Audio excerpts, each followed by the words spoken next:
बिस्मिल्लाहिर्रहमानिर्रहीम। महानूर ने चौंक कर दरवाजे की तरफ देखा। बाहर कोई था। कदमों की हल्की चाप जैसे जमीन पर रेंग रही हो। उसने जल्दी से चादर हटाई और दबे कदमों दरवाजे की तरफ बढ़ी। जैसे ही उसने हैंडल घुमाया, दरवाजा जोर से खुला और सामने जुबैर की मां खड़ी थी। बिखरे बाल, कपकपाते हाथ और आंखों में एक अनजानी वहशत। मेरी बेटियों को वापस ले आओ, उनकी लरसती हुई आवाज में दर्द था। महानूर साकत खड़ी रह गई। शादी के बाद पहली बार वो इस हवेली में आई थी, मगर पहले ही दिन उसे एहसास हो गया था कि ये सिर्फ एक घर नहीं, बल्कि सदियों पुराने साए अपने अंदर समेटे हुए है। जुबैर खामोश था, मुलाजमाएं नजरें चुराती थी, और अब उसकी सास की ये हालत। ये सब मामूली नहीं था। यहाँ कुछ ऐसा था जो दबाया जा चुका था, मगर शायद अब वो सच्चाई खुद को जाहिर करने के लिए बेकरार हो चुकी थी। सुबह उसकी आंख खुली तो सूरज की हल्की सी रोशनी खिड़की से अंदर आ रही थी, मगर जहन पर रात की वो सरगोशियां अब भी ताज़ा थी। उसने खुद को समझाया कि शायद ये नए माहौल की वजह से वहम हो रहा है। वो अलमारी से कपड़े निकाल रही थी कि दरवाजे पर किसी ने आहिस्ता से दस्तक दी। बाजी, चाय ले आऊं? ये एक पुरानी मुलाजमा थी जो काफी उम्र रसीदा लग रही थी। उसके चेहरे पर किसी गहरे राज का साया था, जैसे उसके लबों पर कोई ऐसी कहानी हो जो जबान तक आकर दम तोड़ देती हो। हाँ, ले आओ, महानूर ने नरमी से कहा और बाहर निकल आई। वो हवेली के हर कोने को गौर से देख रही थी। ये जगह वाकई बहुत पुरानी थी। दीवारों पर पड़ी दरारें, ऊंची छतों पर लटकते हुए झाड़ फानूस और पुरानी लकड़ी के दरवाजे जो वक्त की मार सहकर अब चरचराने लगे थे। उसे याद आया कि जुबैर ने उसे अभी तक अपनी नंदों के बारे में कुछ खास नहीं बताया था, सिवाय इसके कि वो अब इस दुनिया में नहीं रही। लेकिन उनकी मौत कैसे हुई, कब हुई, कोई हादसा था या कुछ और? ये सब सवालात उसके जहन में गर्दिश करने लगे। इसी दौरान उसे अपनी सास की तेज आवाज सुनाई दी। वो एक पुराने झूले पर बैठी थी और किसी अनदेखी हस्ती से बातें कर रही थी। मैंने तुम्हें कहा था ना, मत आना, मत बोलना। तुम्हें क्या लगा कि सब भूल जाएंगे? मैं नहीं भूलूंगी। महानूर ने धड़कते दिल के साथ कदम आगे बढ़ाए, मगर जैसे ही उसकी नजर अपनी सास पर पड़ी, वो फौरन चुप हो गई और उसे घूरने लगी। तुम यहाँ क्यों आई हो? तुम्हें भी उनकी तरह खत्म कर देंगे, जैसे मेरी बेटियों को किया था। महानूर की रीढ़ की हड्डी में सनसनाहट दौड़ गई। वो हैरत और खौफ के मिले जुले जज्बात के साथ वहीं खड़ी रह गई। सास की आंखों में एक ऐसी दहशत थी जो महानूर को भी अपनी लपेट में ले रही थी। ये हवेली, ये घर और इसका हर कोना कोई बहुत भयानक कहानी छुपाए हुए था, जिसकी झलक अब धीरे धीरे नूर के सामने आ रही थी। महानूर का दिल जोर से धड़क रहा था। सास की बातें, उनका अंदाज और वो अजीब सरगोशियां, सब कुछ किसी गहरे राज की निशानदेही कर रही थी। उसने अपने शौहर जुबैर से बात करने का फैसला किया। जब वो कमरे में आया तो महानूर ने झिझकते हुए पूछा, जुबैर, आपकी बहनें, उनकी मौत कैसे हुई थी? जुबैर ने एक पल के लिए महानूर की आंखों में झांका, जैसे वो ये सवाल सुनने के लिए तैयार न था। फिर उसने रुख मोड़ लिया और मुख्तसर से जवाब दिया, बहुत पुरानी बात है, उनकी किस्मत में यही लिखा था, तुम इन बातों में ना पड़ो। ये जवाब काफी नहीं था। महानूर को महसूस हुआ जैसे जुबैर कुछ छुपा रहा है। अगली सुबह जब वो हवेली के मुख्तलिफ कमरों को देखने के लिए निकली तो उसे एहसास हुआ कि कुछ दरवाजे हमेशा बंद रहते हैं, खासकर एक भारी लकड़ी का दरवाजा जो तहखाने की तरफ जाता था। ये दरवाजा क्यों बंद रहता है? उसने मुलाजमा से पूछा। मुलाजमा के चेहरे पर घबराहट फैल गई। वो एक पल के लिए खामोश रही, फिर आहिस्ता से बोली, यहां मत जाइए बाजी, जो वहां गया वो वापस नहीं आया। महानूर के दिल में खौफ की एक और लहर दौड़ गई। वो मजीद सवालात करना चाहती थी, मगर मुलाजमा चुपचाप वहां से चली गई। रात को जब महानूर सोने के लिए लेटी तो नींद एक बार फिर उसकी आंखों से कोसों दूर थी। फिर अचानक कमरे में किसी की सरगोशी गूंजी। वो तेजी से उठ बैठी, मगर वहां कोई न था। उसका दिल कह रहा था कि कोई उसे देख रहा है, कोई जो दिखाई नहीं देता मगर मौजूद है। अगली रात जब वो जुबैर के साथ खाने पर बैठी तो उसने हल्के लहजे में फिर से तहखाने का जिक्र छेड़ा। जुबैर ने चम्मच रखते हुए सख्त लहजे में कहा, तुम्हें कितनी बार समझाया है, इन बातों में ना पड़ो। इस हवेली में कुछ जगह ऐसी हैं जहां जाना मना है। महानूर ने जुबैर की आंखों में देखा, जहां एक अजीब सा तनाव था। वो जान गई थी कि ये राज बस पुरानी कहानी नहीं, बल्कि कुछ ऐसा था जो जानबूझकर छुपाया जा रहा था। यह हवेली महज ईंटों और दरवाजों का मजमुआ नहीं थी, बल्कि किसी भयानक माजी की कब्र थी, जिसके अंदर दफन कई सच्चाइयों की सिसकियां सुनाई देती थी। महानूर का दिल मुसलसल बेचैन था। हवेली की फिजा में एक ऐसा बोझलपन था जैसे हवा में किसी की चीखें घुली हुई। वो जानती थी कि कुछ न कुछ ऐसा जरूर है जो कि उसे जानने से रोका जा रहा है, मगर क्या? वो दिन भर खामोश रही, मगर रात होते ही उसका तजस्सुस मजीद बढ़ने लगा। जैसे ही जुबैर गहरी नींद में गया, वो आहिस्ता से बिस्तर से उतरी और दबे कदमों से चलती हुई तहखाने की तरफ बढ़ी। दरवाजे पर पहुंचकर उसने हाथ बढ़ाया ही था कि किसी ने उसका बाजू मजबूती से पकड़ लिया। यहां मत जाओ बाजी। महानूर ने पलट कर देखा तो पुरानी मुलाजिमा खौफजदा नजरों से उसे देख रही थी। क्यों? आखिर में क्यों नहीं जा सकती? महानूर ने घुटी हुई आवाज में पूछा। मुलाजिमा के चेहरे पर परेशानी के साए और गहरे हो गए। वो हिचकिचाई, फिर आहिस्ता से बोली, बाजी, जो आपकी नंदों के साथ हुआ वो दुश्मन के साथ भी ना हो। महानूर का दिल जैसे हलक में आ गया। उसने जल्दी से मुलाजिमा का बाजू पकड़ा और सख्ती से पूछा, क्या मतलब है तुम्हारा? मुझे सब सच बताओ। मगर मुलाजिमा ने सर झुका लिया। मुझे कुछ नहीं मालूम, बस इतना जानती हूं कि आपको इस तहखाने से दूर रहना चाहिए। ये कहकर वो तेजी से पलट कर चली गई और महानूर वहीं साकत खड़ी रह गई। कमरे में आकर भी उसके जहन में वही अल्फाज गूंज रहे थे। आखिर नंदों के साथ क्या हुआ था? क्यों उस हवेली के हर फर्द के चेहरे पर एक अजीब सा खौफ था? अगली सुबह नाश्ते के वक्त उसने जुबैर से एक बार फिर अपनी नंदों की मौत के बारे में पूछा, मगर वो सख्त लहजे में बोला, बस कर दो महानूर, वो सब माजी की बातें हैं, उन्हें जिंदा मत करो। महानूर खामोश हो गई, मगर उसका दिल ये तस्लीम करने को तैयार न था कि ये सिर्फ माजी है। ये कोई आम किस्सा नहीं था। ये एक ऐसा राज था जो गहरे अंधेरों में दफन था, मगर जिसकी बाज़गश्त आज भी हवेली में सुनाई देती थी। महानूर की रातें अजीब होती जा रही थी। जैसे ही वो सोने के लिए आंखें बंद करती, किसी की सरगोशियां, किसी की आहटें और कभी कभी सिसकियां उसके कानों में गूंजने लगती। पहले पहले उसने खुद को समझाने की कोशिश की कि ये सब नया माहौल और उसका अपना खौफ है, मगर फिर ख्वाब आने लगे। वो ख्वाब जो इतने हकीकी लगते थे जैसे वो माजी में झांक रही हो। उस रात भी कुछ ऐसा ही हुआ। जैसे ही उसकी आंख लगी, वो एक वीरान राहदारी में खड़ी थी। सामने एक दरवाजा था जो खुद ब खुद खुला। अंदर एक नौजवान लड़की खड़ी थी जिसकी आंखों में वहशत थी, बाल बिखरे हुए और चेहरा आंसुओं से तर था। बचाओ मुझे, लड़की की कांपती हुई आवाज निकली। वो एक वीरान राहदारी में खड़ी थी। सामने एक दरवाजा था जो खुद ब खुद खुला। अंदर एक नौजवान लड़की खड़ी थी जिसकी आंखों में वहशत थी, बाल बिखरे हुए और चेहरा आंसुओं से तर था। बचाओ मुझे, लड़की की कांपती हुई आवाज निकली। महानूर ने आगे बढ़ने की कोशिश की, मगर अचानक किसी ने लड़की का बाजू खींचा और अंधेरे में ले गया। वो चीख रही थी, मगर अंधेरा सब कुछ निकल चुका था। महानूर हड़बड़ा कर जाग गई। उसका सांस फूला हुआ था, माथे पर पसीना था और हाथ कांप रहे थे। वो ख्वाब नहीं था, वो जैसे एक हकीकत थी जो किसी अनदेखे पर्दे के पीछे कैद थी। सुबह जब वो नाश्ते पर पहुंची तो जुबैर मौजूद नहीं था। सास अपनी पुरानी कुर्सी पर बैठी खाना में घूर रही थी। मुलाजमाएं खामोशी से काम कर रही थी। महानूर ने झिझकते हुए लहजे में अपनी सास से पूछा, अम्मी, आपकी बेटियां वो किस तरह मरी थी? सास के हाथ कांपने लगे। उन्होंने महानूर को गहरी नजरों से देखा, जैसे वो उससे कुछ कहना चाहती हो, मगर जबान साथ नहीं दे रही थी। फिर एकदम उनकी आंखों से आंसू बहने लगे। वो वापस आना चाहती हैं, वो मुझे बुलाती हैं। उनकी आवाज कांप रही थी। महानूर के बदन में झुरझुरी दौड़ गई। अम्मी, आप किसकी बात कर रही हैं? सास ने कुछ देर तक खाली नजरों से उसे देखा, फिर लरसती हुई आवाज में बोली, ये सब उसने किया है। किसने? महानूर की जबान से निकला, मगर सास ने बस सर झुका लिया। यहां कोई एक राज नहीं था, ये पूरा घर एक राज था। और महानूर आहिस्ता आहिस्ता इस अंधेरे में दाखिल हो रही थी जहां शायद सिर्फ खौफ, सच्चाई और मौत थी। महानूर अब हवेली में हर वक्त बेचैनी महसूस करने लगी थी। वो खुद को संभालने की कोशिश कर रही थी, मगर जो कुछ वो देख और सुन रही थी वो उसे सुकून से जीना नहीं दे रहा था। सास की बातें, मुलाजमा की पुरस्कार सरगोशियां, जुबैर का अजीब रवैया, सब कुछ उसे किसी न किसी अनकहे खतरे की तरफ इशारा दे रहा था। रात का वक्त था। जुबैर किसी काम से शहर गया हुआ था और हवेली में एक गहरा सन्नाटा छाया हुआ था। महानूर अपने कमरे में थी, मगर नींद उसकी आंखों से कोसों दूर थी। अचानक उसे महसूस हुआ जैसे कोई उसके कमरे में दाखिल हुआ हो। उसने दबे कदमों की आहट सुनी। उसका दिल जोर जोर से धड़कने लगा।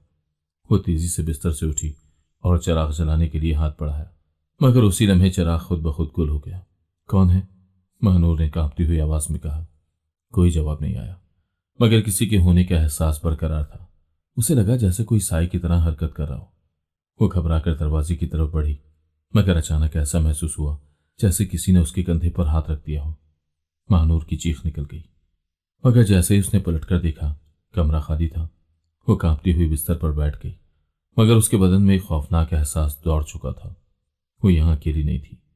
सुबह जुबैर वापस आया तो महानूर ने उसे रात के वाक़े के बारे में बताया, मगर जुबैर ने सुनकर नाराजगी से कहा, यह सब तुम्हारे वहम है महानूर, तुम इन फजूल बातों पर ध्यान देना बंद कर दो। महानूर ने गुस्से से उसकी तरफ देखा। यह सब वहम नहीं है जुबैर, मैंने खुद महसूस किया है कि कोई इस हवेली में मौजूद है, कोई जो चाहता है कि मैं खौफजदा हो जाऊं। जुबैर ने गहरी सांस ली और उसके हाथ पर हाथ रखते हुए कहा, तुम बस इन बातों को दिल पर मत लो। हवेली पुरानी है, हवा के चलने से भी ऐसा महसूस हो सकता है। बस सुकून से रहने की कोशिश करो। मगर महानूर को सुकून नहीं आ रहा था। अब यह सिर्फ ख्वाब या सरगोशियां नहीं थी, बल्कि कोई हकीकत थी जो उसके बहुत करीब आ रही थी। कोई जो चाहता था कि वो डरी सहमी रहे और शायद खामोश हो जाए।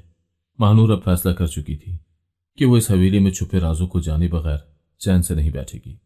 जुबैर ने उसके खदशात को बार बार वहम करार दिया था, मगर जो कुछ वो महसूस कर रही थी वो महज इत्तेफाक नहीं था। यहाँ कुछ था, कुछ ऐसा जो उससे छुपाया जा रहा था। एक दिन जब वो अपने कमरे में सफाई कर रही थी तो उसे अलमारी के निचले हिस्से में एक पुरानी लकड़ी की दराज नजर आई जो जंगालूद थी। तजस्सुस के मारे उसने दराज खोली तो अंदर एक बोसीदा सी डायरी रखी हुई थी। डायरी पर गर्द जमी हुई थी और उसका रंग भी मटियाला हो चुका था। मगर जैसे ही महानूर ने उसे खोला, उसकी आंखें हैरत से फैल गईं। यह जुबैर की सबसे बड़ी बहन फरियाल की डायरी थी। डायरी के इब्तदाई सफ़हात में आम जिंदगी की बातें थी, मगर जो जो वो आगे बढ़ती गई, तहरीर में एक अजीब सा खौफ और घबराहट महसूस होने लगी। मुझे लगता है कि कोई मुझे देख रहा है। हर रात मेरे कमरे में कोई आता है, लेकिन मैं देख नहीं सकती कि वो कौन है। रोशनी जलाती हूँ तो कोई नहीं होता, लेकिन मुझे महसूस होता है जैसे कोई बहुत करीब है, बहुत ही करीब। महानूर का दिल जोर जोर से धड़कने लगा। कल रात मेरी छोटी बहन रमशा की चीखें सुनाई दी। मैं भागती हुई उसके कमरे में पहुंची, मगर दरवाज़ा अंदर से बंद था। जब जुबैर ने दरवाज़ा तोड़ा तो रमशा कांप रही थी। उसने कहा कि किसी ने उसका गला दबाने की कोशिश की, मगर कमरे में कोई नहीं था। सब ने कहा कि वो कोई बुरा ख्वाब था, मगर मैं जानती हूं कि ये कोई ख्वाब नहीं था। महानूर ने एक झुरझुरी ली। ये सब क्या था? वो जल्दी जल्दी मजीद सफ़ात पलटने लगी। अगर मैं मर जाऊं तो समझ लेना कि ये कोई इत्तेफाक नहीं था। मैंने एक सच जान लिया है, एक ऐसा सच जो मुझे मार सकता है। उसी लम्हे महानूर को यूं महसूस हुआ जैसे कमरे के बाहर कोई मौजूद है। वो तेजी से दरवाजे की तरफ बढ़ी, मगर जैसे ही उसने दरवाज़ा खोला, राहदारी खाली थी। लेकिन फिर भी उसका दिल कह रहा था कि कोई था, कोई जो जानता है कि वो ये डायरी पढ़ चुकी है। महानूर का दिमाग भटकने लगा था। फरियाल की डायरी ने उसके अंदर एक खौफनाक बेचैनी पैदा कर दी थी। हर लफ्ज में छुपा हुआ खौफ, हर सफ़े में लिखी गई बेबसी, और सबसे ज्यादा वो आखिरी जुमला कि अगर मैं मर जाऊं तो समझ लेना कि ये कोई इत्तेफाक नहीं था। ये कैसे मुमकिन था कि जुबैर की तीनों बहनें एक के बाद एक इस दुनिया से चली गई और किसी को कोई शक तक ना हुआ। महानूर ने फैसला कर लिया कि वो अब किसी के मना करने से नहीं रुकेगी। उसे हकीकत जाननी थी। अगली रात जब सब गहरी नींद में थे, वो दबे कदमों से अपने कमरे से निकली और उस दरवाजे की तरफ बढ़ी जो तहखाने को जाता था। दिन में मुलाजमा ने उसे खबरदार किया था कि जो वहां गया वापस नहीं आया, लेकिन वो अब किसी भी चीज से खौफजदा नहीं थी।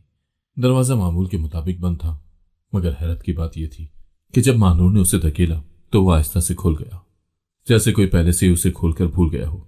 अंदर गुफा अंधेरा था। उसने कांपते हाथों से मोबाइल की टॉर्च जलाई और आहिस्ता आहिस्ता जीने से नीचे उतरने लगी।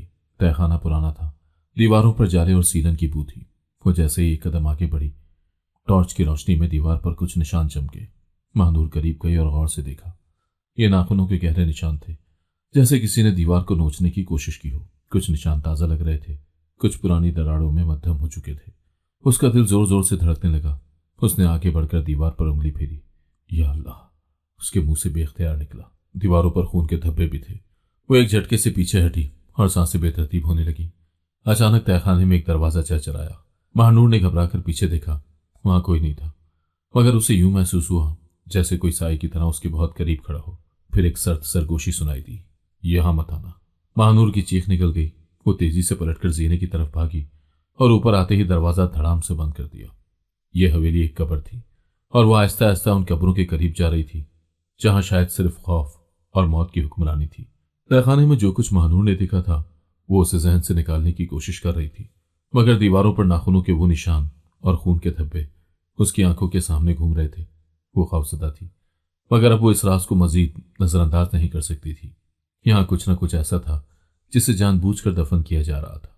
अगली सुबह वो नाश्ते के लिए गई तो जुबैर पहले ही घर से जा चुका था।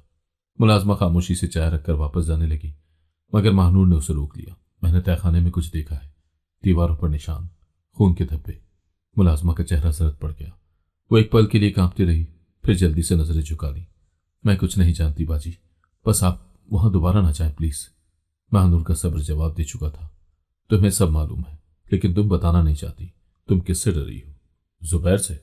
मुलाजमा ने चौंक कर उसकी तरफ देखा, जैसे वो कुछ कहना चाहती हो मगर जबान साथ न दे रही हो। फिर वो खामोशी से चली गई। महानूर का दिल और ज्यादा बेचैन हो गया। वो सास के कमरे की तरफ बढ़ गई। जब वो अंदर दाखिल हुई तो सास झूले पर बैठी जमीन पर नजरें जमाए कुछ बड़बड़ा रही थी। ये सब उसने किया, सब उसने किया। महानूर ने आहिस्ता से पूछा, अम्मी आप किसकी बात कर रही हैं? सास ने सर उठाया। उनकी आंखें सुर्ख हो रही थी, जैसे वो रात भर सोई न हो। मेरी बेटियां वापस आना चाहती हैं। महानूर की सांस रुकने लगी। अम्मी क्या आप बता सकती हैं कि उनके साथ क्या हुआ था? सास ने एक लम्हे के लिए महानूर की तरफ देखा, फिर आहिस्ता से बोली, ये सब उसने किया। वही कातिल है, वही मुजरिम है। कौन? महानूर ने तेजी से पूछा, मगर सास ने अचानक खौफ से नजरें झुका ली और जोर जोर से सर हिलाने लगी, जैसे वो कुछ कहना चाह रही हो मगर कह न सकी। महानूर को लगा जैसे उसके जिस्म में सनसनी दौड़ गई हो। वो जान गई थी कि हकीकत बहुत करीब है, मगर जो कुछ सामने आ रहा था वो शायद बर्दाश्त करने के काबिल नहीं था। महानूर का दिमाग उलझ गया था। हर तरफ से उसे इशारे मिल रहे थे कि इस हवेली में कोई खौफनाक राज दफन है, मगर वो सच्चाई पूरी तरह सामने नहीं आ रही थी। सास की बेमानी सरगोशियां, जुबैर का अजीब रवैया, तहखाने की दीवारों पर खून के निशान, ये सब किसी न किसी तरह आपस में जुड़ा हुआ था। उस दिन जब वो दोपहर में अपने कमरे में बैठी थी तो मुलाजमा आहिस्ता कदमों से अंदर दाखिल हुई। उसके चेहरे पर बेचैनी थी, जैसे वो कुछ कहना चाहती हो मगर डर रही हो। भाजी, उसने हल्की आवाज में कहा। महानूर चौंक गई। क्या हुआ? मुलाजमा ने इर्द गिर्द देखा, जैसे यकीन दहानी कर रही हो कि कोई सुन न रहा हो। फिर धीमी आवाज में बोली, भाजी आपको यहां से चले जाना चाहिए, ये घर आपके लिए महफूज नहीं है। महानूर की आंखें हैरत से फैल गईं। क्या मतलब? तुम मुझसे कुछ छुपा रही हो, है ना? मुलाजमा के होंठ कांपने लगे। वो कुछ देर खामोश रही, फिर अचानक बोली, आपकी नंदे बीमार नहीं थी, उन्हें मारा गया था। महानूर की रीढ़ की हड्डी में सनसनाहट दौड़ गई। क्या? तुम्हें यकीन है? मगर किसने? मुलाजमा ने तेजी से सर हिलाया। मैं नहीं जानती बाजी, मैं सिर्फ इतना जानती हूं कि उनकी मौतें आम नहीं थी। हर कोई कहता था कि वो बीमार थी, मगर मैंने अपनी आंखों से देखा था, उनके जिस्म नीले पड़ चुके थे, जैसे जहर दिया गया हो। महानूर का दिल जोर जोर से धड़कने लगा। क्या जुबैर को ये सब कुछ मालूम था? मुलाजमा ने घबराकर दरवाजे की तरफ देखा, फिर बोली, वो सब जानता है बाजी, और वो नहीं चाहता कि आप भी ये सब जाने। महानूर की सांस रुकने लगी। वो जो कुछ भी सोच रही थी, अगर वो सच निकला तो इसका मतलब था कि खतरा सिर्फ उनकी बहनों तक महदूद नहीं था, बल्कि अब ये खतरा उस पर भी मंडला रहा था। वो जान गई थी कि अब पीछे हटने का कोई रास्ता नहीं था। उसे ये राज खोलना ही था, चाहे इसके लिए उसे अपनी जान दांव पर क्यों न लगानी पड़े। महानूर का दिल बेकाबू धड़क रहा था। मुलाजमा की बातों ने उसके अंदर खौफ और तजस्सुस दोनों को बढ़ा दिया था।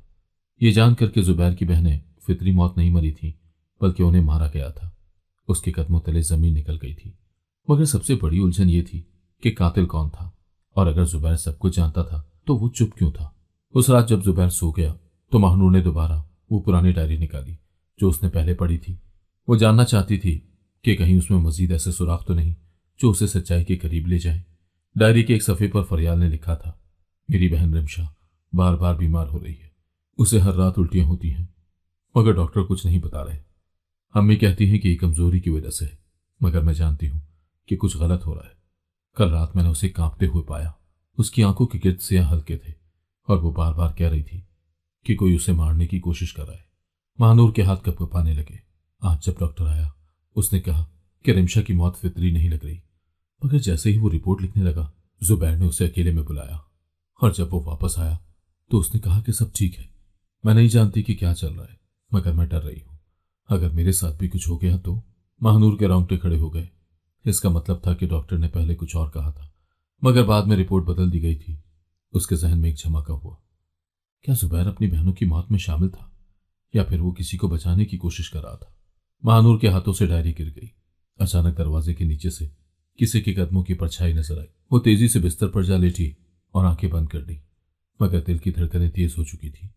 ये राज जितना खुल रहा था उतना ही खतरनाक साबित हो रहा था। महानूर अब इस खेल में खुद भी शामिल हो चुकी थी और उसे मालूम था कि अब वापसी का कोई रास्ता नहीं था।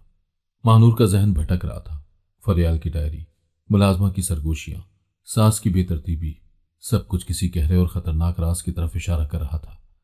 सुबह जब जुबैर नाश्ते के लिए आया तो महानूर ने उसके चेहरे को गौर से देखा। वो मामूल के मुताबिक पुरसुकून था, मगर उसकी आंखों में कुछ ऐसा था जो उसे पहले नजर नहीं आया था। किसी बात को छुपाने की बेचैनी। महानूर ने नरमी से कहा, जुबैर, क्या मैं तुमसे एक बात पूछ सकती हूँ? जुबैर ने नाश्ता करते हुए सर हिलाया। तुम्हारी बहनों की मौत वाकई बीमारी की वजह से हुई थी? जुबैर के हाथ एक लम्हे के लिए रुक गए, फिर उसने नरमी से जवाब दिया, हाँ। क्यों? महानूर ने बराह रास्त उसकी आंखों में देखा। क्या वाकई? या कुछ ऐसा है जो तुम मुझसे छुपा रहे हो? जुबैर ने कब जोर से मेज पर रखा। ये क्या बातें कर रही हो? तुम्हें बार बार क्यों लग रहा है कि उनकी मौत कोई साजिश थी? ये सब पुरानी बातें हैं, उन पर गौर करना छोड़ दो। मगर अब महानूर खामोश रहने के लिए तैयार नहीं थी। अगर कुछ छुपाने के लिए नहीं है तो तुम डॉक्टर की रिपोर्ट बदलवाने क्यों गए थे? यह सुनकर जुबैर के चेहरे का रंग एक लम्हे के लिए बदला, मगर वो फौरन खुद पर काबू पा गया। तुम्हें यह सब किसने बताया? उसकी आवाज में सख्ती थी। महानूर ने एक पल के लिए सोचा कि वो मुलाजमा का जिक्र करे या नहीं, मगर फिर खुद को रोक लिया। यह जरूरी नहीं है कि किसने बताया, मगर मैं सच जानना चाहती हूँ। जुबैर ने गहरी सांस दी और कुर्सी से उठकर खड़ा हुआ। बस करो महानूर, ये फजूल बातें सोचना बंद कर दो। अगर तुम्हें सुकून चाहिए तो इस घर के पुराने मामलात में मत पड़ो। महानूर साकत रह गई। जुबैर ने पहली बार उससे इतनी सख्ती से बात की थी। वो दरवाजा जोर से बंद करके बाहर निकल गया और महानूर वहीं बैठकर सोचती रह गई। ये सब कुछ जुबैर की आंखों के सामने हो रहा था, मगर वो क्यों चाहता था कि वो खामोश रहे? महानूर को अब यकीन हो चुका था कि वो सच्चाई के बहुत करीब पहुंच चुकी है, और अगर उसने मजीद आगे कदम बढ़ाया तो शायद उसे उसकी कीमत भी चुकानी पड़ेगी। महानूर जुबैर के रवैये से मजीद बेचैन हो गई थी। वो जितना इस मामले को टटोलने की कोशिश कर रही थी, जुबैर उतना ही उसे रोकने की कोशिश कर रहा था, मगर अब वो पीछे हटने के लिए तैयार नहीं थी। रात के वक्त जब पूरा घर नींद में डूबा हुआ था, महानूर ने खामोशी से मुलाजमा को अपने कमरे में बुलाया। दरवाजा आहिस्ता से बंद करके वो उसके करीब आई और धीमी आवाज में बोली, मुझे सच बताओ, क्या तुम्हें मालूम है कि मेरी नंदू को किसने मारा था? मुलाजमा का रंग उड़ गया। वो हिचकिचाई, मगर फिर लरसती हुई आवाज में बोली, बाजी, मैं सब कुछ नहीं जानती, मगर जो मैंने देखा वो बता सकती हूँ। महानूर का दिल जोर से धड़कने लगा। क्या देखा था तुमने? मुलाजमा ने एक लम्हे के लिए दरवाजे की तरफ देखा, जैसे यकीन दहानी कर रही हो कि कोई सुन ना रहा हो। फिर आहिस्ता से बोली, पहली नंद फरियाल बाजी, वो हादसे में नहीं मरी थी। किसी ने उनका गला दबाने की कोशिश की थी। मैंने अपनी आंखों से देखा था कि उनके जिस्म पर नील पड़े हुए थे। महानूर की सांस रुकने लगी। ये सब कैसे हुआ? किसने? मुलाजमा की आंखों में खौफ उभर आया। ये तो मैं नहीं जानती, मगर मैंने एक रात फरियाल बाजी को अपने कमरे में रोते हुए सुना था। वो किसी से कह रही थी कि मैं तुम्हारा राज किसी को नहीं बताऊंगी, बस मुझे छोड़ दो। महानूर के बदन में सरसरी दौड़ गई। इसका मतलब था कि फरियाल किसी के राज से वाकिफ थी और इसी वजह से उसे मार दिया गया। और फिर अगले दिन वो नहीं रही। मुलाजमा ने घुटी हुई आवाज में कहा। महानूर ने दीवार का सहारा ले लिया। यह सब इतना भयानक था कि उस पर यकीन करना मुश्किल हो रहा था। दूसरी नंद, रिमशा? मुलाजमा की आंखों में आंसू आ गए। उसने फरियाल बाजी को मरते देखा था और फिर एक हफ्ते बाद वो भी मर गई। महानूर को लगा जैसे जमीन उसके कदमों के नीचे से खिसक रही हो। और तीसरी नंद? मुलाजमा ने कांपते होठों से सरगोशी की। वो सब कुछ जान चुकी थी और वो जानती थी कि अगली बारी उसी की है। महानूर ने घबराकर मुलाजमा का हाथ पकड़ लिया। मगर कातिल कौन था? मुलाजमा ने जबान दांतों तले दबा ली। वो मजीद कुछ कहने को तैयार नहीं थी, मगर अब महानूर को अंदाजा हो चुका था कि वो कातिल के बहुत करीब पहुंच चुकी है। ये राज ज्यादा देर तक छुपा नहीं रहेगा, और जब सब कुछ सामने आएगा तो शायद इस हवेली में कयामत बर्पा हो जाएगी। महानूर के अंदर खौफ और तजस्सुस की एक जंग जारी थी। मुलाजमा ने जो कुछ बताया था वो नाकाबिले यकीन था, मगर उसकी बातों में सच्चाई छुपी थी। फरियाल, रिमशा और तीसरी नंद, सबकी मौत किसी इत्तेफाकिया हादसे का नतीजा नहीं थी, बल्कि वो कत्ल की गई थी। मगर सबसे बड़ा सवाल यह था कि कातिल कौन था।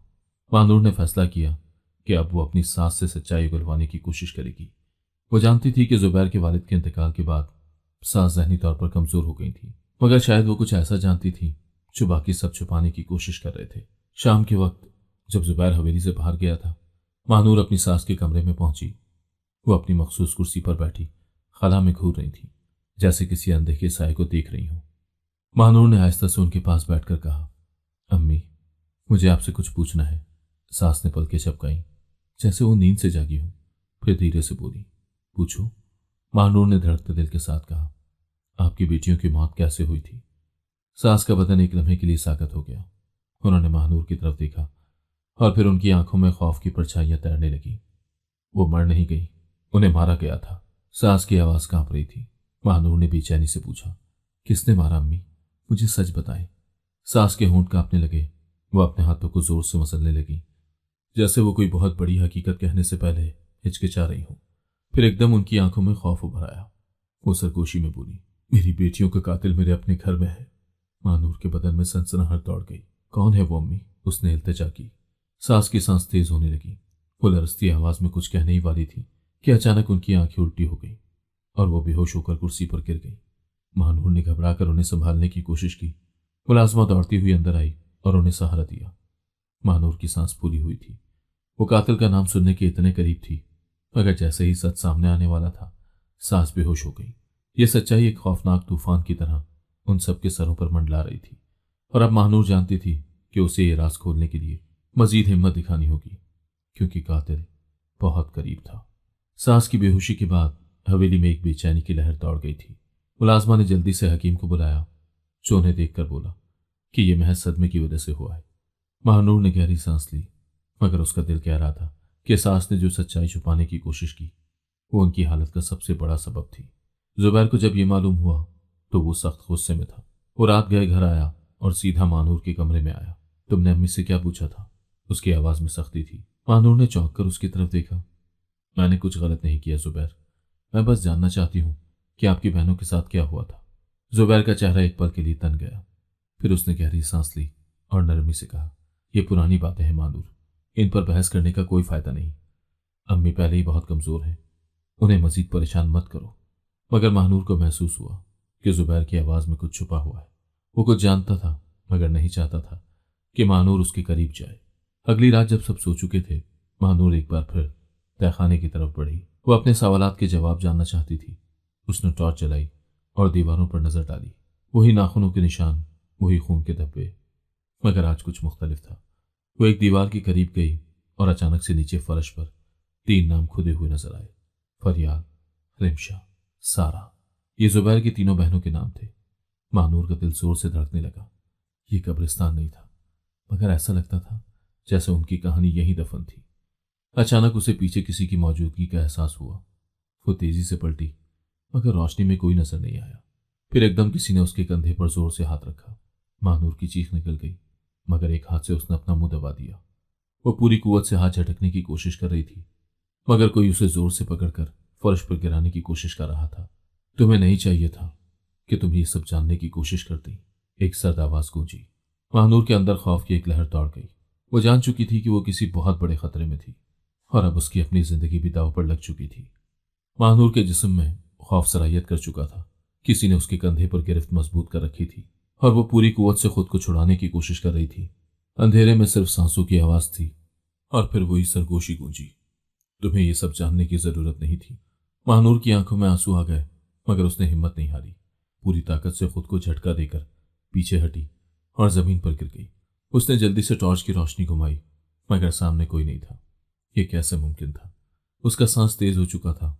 वो लड़खड़ाते कदमों से जीने की तरफ भागी और दरवाजा धकेल कर बंद कर दिया। उसका दिल जोर जोर से धड़क रहा था। यह हवेली अब उसके लिए सिर्फ एक घर नहीं रही थी, बल्कि एक कब्र बन चुकी थी। अगली सुबह उसका सर भारी था, मगर वो जानती थी कि उसे हिम्मत नहीं हारनी। उसने फैसला कर लिया कि आज वो इस घर में किसी न किसी तरह उस कातिल का सुराग लगा लेगी। वो पुरानी चीजों को देखने के बहाने हवेली की एक बंद अलमारी खोल रही थी कि अचानक उसकी नजर कुछ जर्द और मिट्टी से अटी हुई पुरानी चिट्ठियों पर पड़ी। उसने जल्दी जल्दी उन्हें खोला और जैसे ही उसने पढ़ना शुरू किया, उसकी आंखें हैरत और खौफ से फैल गईं। मुझे लगता है कि वो मुझे भी मार डालेगा, जैसे उसने मेरी बहनों को मारा था। अगर मैं मर जाऊं तो समझ लेना कि कातिल हमारा कोई गैर नहीं, बल्कि वही है जिस पर सबको सबसे ज्यादा भरोसा है। यह खत जुबैर की सबसे छोटी बहन सारा का था। महानूर का जिस्म साकत हो गया। क्या जुबैर? नहीं, यह मुमकिन नहीं था। वो अपने भाई के खिलाफ ऐसा कैसे सोच सकती थी? मगर यह तहरीर झूठ नहीं बोल रही थी। महानूर का हाथ कांपने लगा। अगर ये सच था तो इसका मतलब था कि उसका शौहर जुबैर अपनी बहनों का कातिल था। उसी लम्हे दरवाजे के बाहर किसी के कदमों की चाप सुनाई दी। महानूर ने जल्दी से खत छुपाया और दरवाजा खोला। सामने जुबैर खड़ा था। उसकी आंखों में एक अजीब सी वहशत थी। क्या कर रही हो मानूर? उसने आहिस्ता मगर खतरनाक लहजे में पूछा। मानूर को एहसास हो गया कि वो अब खतरे के इंतहाई करीब पहुंच चुकी है और अगर उसने जरा भी गलत कदम उठाया तो अगली बारी शायद उसकी अपनी हो सकती है। मानूर का दिल जोर जोर से धड़क रहा था। जुबैर की आंखों में एक अजीब सा तनाव था, जैसे वो जानता हो कि वो कुछ ऐसा देख चुकी है जो उसे नहीं देखना चाहिए था। वो घबराकर जुबैर के सवाल का जवाब देने की कोशिश कर रही थी, मगर अल्फाज उसके लबों पर जम गए थे। मैं बस पुरानी चीजें देख रही थी। जुबैर ने गौर से उसकी तरफ देखा, फिर आगे बढ़ा और अचानक उसका बाजू थाम लिया। ये सब छोड़ दो महानूर, तुम जिस तरफ जा रही हो वो तुम्हारे लिए ठीक नहीं है। महानूर को उसकी गिरफ्त में एक अजीब सी सख्ती महसूस हुई, जैसे वो उसे मुतनब्बा कर रहा हो या शायद धमका रहा हो। रात हुई तो महानूर ने फैसला किया कि वो मजीद देर नहीं करेगी। वो जानती थी कि अब अगर उसने कदम पीछे हटाया तो शायद कभी भी सच्चाई सामने ना आ सके। वो मुलाजमा के पास गई जो हमेशा खामोश रहती थी, मगर जिसके चेहरे पर हमेशा एक अनजाने खौफ का साया रहता था। मुझे सच बताओ, जुबैर की बहनों के साथ क्या हुआ था? मुलाजमा ने चौंक कर उसे देखा, फिर जल्दी से नजरें झुका ली। बाजी, मैं कुछ नहीं जानती, झूठ मत बोलो, महानूर ने सख्ती से कहा। मैं जान चुकी हूं कि यह कोई आम मौत नहीं थी। मैं जानती हूं कि कुछ छुपाया जा रहा है। अगर तुम वाकई चाहती हो कि इंसाफ हो तो मुझे सच बताओ। मुलाजमा ने इधर उधर देखा, जैसे यकीन कर रही हो कि कोई सुन तो नहीं रहा। फिर आहिस्ता से सरगोशी में बोली, मैंने जुबैर साहब को अपनी बहनों को जहर देते देखा था। महानूर को लगा जैसे जमीन उसके नीचे से खिसक गई हो। क्या तुम्हें यकीन है? मुलाजमा की आंखों में आंसू आ गए। मैंने खुद अपनी आंखों से देखा था, मगर मैं कुछ नहीं कह सकी। सब डरते थे। जुबैर साहब बहुत होशियार है, वो अपने खिलाफ कोई सबूत नहीं छोड़ते। महानूर के हाथ कांपने लगे। तो क्या ये सब जायदाद के लिए था? मुलाजमा ने सर हिलाया। जी हाँ बाजी, बहनें जायदाद में हिस्सा चाहती थी, मगर जुबैर साहब को यह कबूल नहीं था, इसीलिए एक एक करके सबको खत्म कर दिया। महानूर की सांसें तेज हो चुकी थी। वो जिस आदमी के साथ रह रही थी वो सिर्फ एक धोखेबाज नहीं था, वो एक कातिल था। और अगर जुबैर को पता चल गया कि महानूर को सच्चाई का इल्म हो चुका है तो शायद अगली पारी महानूर की हो सकती थी। महानूर की दुनिया पलट चुकी थी। जुबैर, जिसे वो अपना मुहाफिज समझती थी, दर हकीकत एक कातिल था। उसने अपनी ही बहनों को सिर्फ इसलिए कत्ल कर दिया था कि वो जायदाद में अपना हक मांग रही थी। महानूर को लगा जैसे उसकी सांसें रुक रही हूं, मगर उसे खुद को कमजोर नहीं पड़ने देना था। वो जानती थी कि अगर जुबैर को यह एहसास हुआ कि उसे सब मालूम हो चुका है तो वो उसे भी खामोश कर सकता है। अगली रात वो अपने कमरे में बेचैनी से इधर उधर टहल रही थी। जब दरवाजा आहिस्ता से खुला, जुबैर अंदर आया और उसे गौर से देखने लगा। तुम कुछ बदली बदली लग रही हो महानूर, क्या बात है? महानूर ने जल्दी से खुद को संभाला। नहीं, बस नींद पूरी नहीं हुई। जुबैर ने हल्की सी मुस्कुराहट दी, मगर उसकी आंखों में कुछ और ही था। यह अच्छी बात है कि तुम खुद को मसरूफ रख रही हो, मगर महानूर, उसने एक लम्हे के लिए तवक्कुफ किया, फिर धीमे मगर खतरनाक लहजे में बोला, ये मत भूलो कि कुछ सवाल करना नुकसानदेह भी हो सकता है। महानूर का दिल लरस गया। ये एक धमकी थी। जुबैर जानता था कि वो सच के करीब जा रही है, मगर वो खामोश नहीं रह सकती थी। अगर मैं तुमसे पूछूं कि तुम्हारी बहनें कैसे मरी थी तो तुम क्या जवाब दोगे? महानूर ने संजीदा लहजे में कहा। जुबैर ने चौंक कर उसे देखा, फिर उसने आहिस्ता से कहा, यह सवाल तुम्हें मुझसे नहीं करना चाहिए था महानूर। महानूर ने अपनी तमाम हिम्मत जमा की और मेज पर एक पुरानी चिट्ठी रखी, सारा की वो तहरीर जिसमें उसने कहा था कि अगर वो मर गई तो कातिल घर के अंदर ही है। जुबैर की आंखें एकदम सुर्ख हो गईं। उसने गुस्से से कागज को पकड़कर फाड़ दिया। तुम्हें यह कहां से मिला? महानूर ने पीछे हटने की कोशिश की, मगर जुबैर ने एक झटके में उसका बाजू पकड़ लिया। तुम्हें किसी ने वर्गलाया है। तुम ये सब क्यों खोज रही हो महानूर? सब कुछ खत्म हो चुका था, मगर तुम। उसके हाथ की गिरफ्त सख्त होती जा रही थी। महानूर के हाथ पसीने से भीग चुके थे। उसका दिल तेजी से धड़क रहा था और जुबैर की गिरफ्त उसके बाजू पर सख्त से सख्तर होती जा रही थी। उसके चेहरे पर वहशत थी, जैसे वो जान चुका हो कि महानूर को अब सब कुछ मालूम हो चुका है। तुम्हें नहीं चाहिए था कि तुम ये सब खोजती महानूर। जुबैर की आवाज सर्द और खतरनाक थी। महानूर ने पूरी हिम्मत जमा की और खुद को झटका देकर आजाद करवाया। मैं अब खामोश नहीं रहूंगी। जुबैर, तुमने अपनी बहनों को कत्ल किया सिर्फ इसलिए कि वो अपने हक का मुतालबा कर रही थी। तुमने अपनी मां को पागल कर दिया। तुमने इस हवेली को मौत का कब्रिस्तान बना दिया और तुम चाहते हो कि मैं भी इस सब में खामोश रहूं। जुबैर की आंखों में एक लम्हे के लिए हैरत उभरी, मगर फिर वो एक तल्ख मुस्कुराहट के साथ आगे बढ़ा। अगर मैं कहूं कि हाँ मैंने उन्हें मारा तो तुम क्या करोगी महानूर? तुम भी उन्हीं की तरह एक दिन इस हवेली में दफन हो जाओगी और कोई तुम्हारा नाम भी नहीं लेगा। महानूर के जिस्म में झुरझुरी दौड़ गई, मगर उसने खुद को कमजोर नहीं पड़ने दिया। वो जानती थी कि यह उसके लिए जिंदगी और मौत की जंग बन चुकी थी। उसी लम्हे मुलाजमा दरवाजे के करीब खड़ी कांप रही थी। महानूर ने उसे इशारा किया और वो तेजी से बाहर निकल गई। जुबैर ने यह देखकर गुस्से से कहा, कहाँ भेजा उसे? क्या तुमने किसी को बुलाया है? महानूर ने पहली बार जुबैर की आंखों में आंखें डालकर कहा, हाँ मैंने पुलिस को बुला लिया है। जुबैर का चेहरा एक लम्हे के लिए फक हो गया, मगर फिर वो हंसने लगा। पुलिस? उनके आने तक तुम इस दुनिया में नहीं रहोगी। वो आगे बढ़ा, मगर उसी वक्त दरवाजा जोर से खुला और पुलिस के अफसरान अंदर दाखिल हो गए।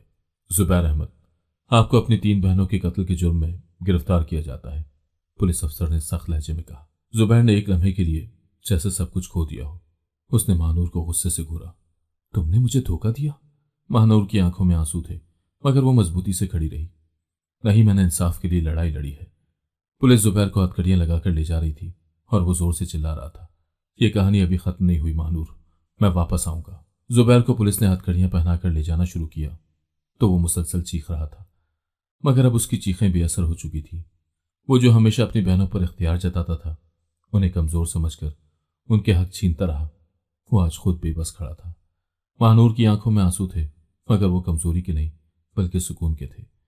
उसने एक गहरी सांस ली और पीछे मुड़कर देखा। मुलाजमा एक कोने में खड़ी कांप रही थी, मगर उसकी आंखों में एक अजीब सा इत्मीनान था, जैसे वो बरसों से इस दिन का इंतजार कर रही हो। पुलिस के जाने के बाद महानूर अपनी सास के कमरे में गई। वो कुर्सी पर बेहिस होकर बैठी थी, नजरें खला में जमी हुई थी। महानूर उनके पास गई और नरमी से उनका हाथ थामा। अम्मी, सब खत्म हो गया है। जुबैर को उसके किए की सजा मिलेगी। आपकी बेटी अब सुकून में होगी। सास ने आहिस्ता से अपनी पलकें झपकाई और एक लम्हे के लिए उनकी आंखों में रोशनी झलकी। आंसू उनकी आंखों से बह निकले। वो मर गई थी, मगर मैं रोज उनकी चीखें सुनती थी। आज शायद वो खामोश हो जाएगी। उन्होंने सरगोशी की। महानूर ने उनके हाथ को मजबूती से पकड़ लिया। हाँ अम्मी। कुछ दिन के बाद अदालत में जुबैर का मुकदमा चला। मुलाजमा ने गवाही, फरियाल की डायरी, सारा के खतूत और डॉक्टर की तब्दीलशुदा रिपोर्ट के शवाहिद ने वाजे कर दिया कि जुबैर ही मुजरिम था। अदालत के जज ने फैसला सुनाया। जुबैर अहमद को 3 कत्ल के जुर्म में फांसी की सजा सुनाई जाती है। अदालत में सन्नाटा छा गया, मगर महानूर के दिल पर से एक बोझ हट चुका था। जैसे ही वो हवेली वापस आई, उसने आखिरी बार तहखाने के दरवाजे को खोला। जहां दीवारों पर अपनी नंदों के नाम खुदे हुए थे, वो खामोशी से खड़ी रही, फिर आहिस्ता से सरगोशी की। तुम्हें इंसाफ मिल गया है, अब तुम्हें मजीद रोने की जरूरत नहीं। हवा का एक ठंडा झोंका आया, जैसे कोई उसकी बात का जवाब दे रहा हो। जुल्म हमेशा के लिए नहीं छुप सकता। ये कहानी मुकम्मल हो चुकी थी। महानूर एक दिन अदालत के बाद पहली बार जुबैर से मिलने जेल गई। वो सलाखों के पीछे बैठा था, पहले की तरह मगरूर, मगर अब उसकी आंखों में एक अजीब सा खालीपन था। महानूर उसके सामने बैठ गई और खामोशी से उसकी तरफ देखने लगी। जुबैर ने नजरें चुराई, जैसे वो उससे बात करने से भी हिचकिचा रहा हो। जानते हो जुबैर, तुमने क्या खोया है? महानूर ने नरम मगर मजबूत लहजे में कहा। जुबैर ने तल्ख सी हंसी हंसी, हाँ, अपनी आज़ादी। महानूर ने सर हिलाया। नहीं, तुमने इससे भी ज्यादा कीमती चीज खोई है, अपना खानदान, अपनी बहनें, अपनी इज्जत और सबसे बढ़कर अपने ही खून की मोहब्बत। जुबैर ने चौंक कर उसकी तरफ देखा। तुमने सिर्फ जायदाद के लिए अपनी बहनों की जान ले ली, मगर सोचो, क्या वो सिर्फ जायदाद मांग रही थी? नहीं जुबैर, वो सिर्फ अपना हक मांग रही थी। एक भाई की मोहब्बत, एक भाई का साथ, एक भाई की हिफाजत, मगर तुमने उनसे सब कुछ छीन लिया। जुबैर का चेहरा सख्त था, मगर उसकी नजरें लरजने लगी। महानूर ने गहरी सांस ली। अगर तुमने उन्हें इंसाफ दिया होता, उनका हक दिया होता, तो आज तुम्हारे पास सब कुछ होता। एक मोहब्बत करने वाला खानदान, इज्जत, खुशी, मगर तुमने ताकत और लालच में आकर उन्हें मार दिया और नतीजा ये हुआ कि तुमने खुद को भी तन्हा कर लिया। अब तुम्हारे पास कुछ नहीं है जुबैर, ना बहनें, ना माँ, ना घर और ना ही कोई अपना। जुबैर की आंखों में पानी आ गया। वो शायद पहली बार अपने किए का अंजाम देख रहा था। महानूर ने कुर्सी से उठते हुए कहा, हक देना सीखो जुबैर। जो रिश्ता अल्लाह ताला ने बनाया हो, उसे दुनिया की मालो दौलत के लिए मत तोड़ो। बहनें नेमत होती हैं, बोझ नहीं, और जो अपने बहन भाइयों के साथ इंसाफ नहीं करता, वो दुनिया में भी तन्हा रह जाता है और आखिरत में भी हिसाब देना पड़ेगा।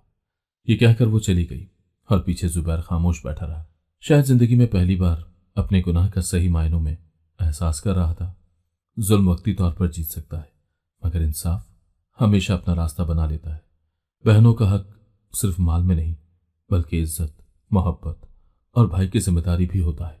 जो उसे नहीं समझता वो जिंदगी में कभी सुकून नहीं पा सकता। अगर आपको आज की कहानी पसंद आई है तो वीडियो को जरूर लाइक कीजिएगा और अपने दोस्तों के साथ भी शेयर कीजिएगा। और हाँ, अगर आपने अभी तक हमारा चैनल सब्सक्राइब नहीं किया तो जरूर सब्सक्राइब करें। मिलते हैं कल एक नई और दिलचस्प कहानी के साथ। अल्लाह हाफिज।